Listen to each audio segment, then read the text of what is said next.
2026, composed of 5 boys and 12 girls, with a total of 17 candidates. I hereby request our school head, Ma'am Gloria A. Bumanglag, to certify these candidates. Ma'am, for your certification. Good afternoon.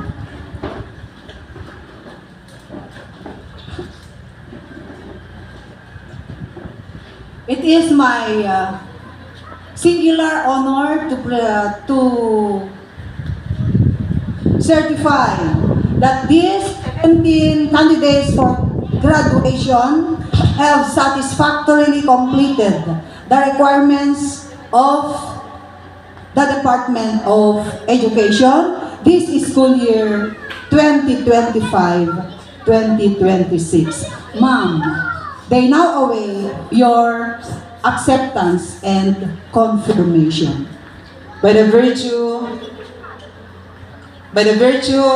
of authority vested in me by the office of the school's division superintendent, Honorable Reynante Z. Caligiran, after having been duly certified by your school head, Ms. Gloria Bumanglag, that you have satisfactorily completed the basic requirements set by the Department of Education for school year 2025-2026. I now confirm and accept you graduates of Kalayaan Elementary School, Batch 2026. Congratulations!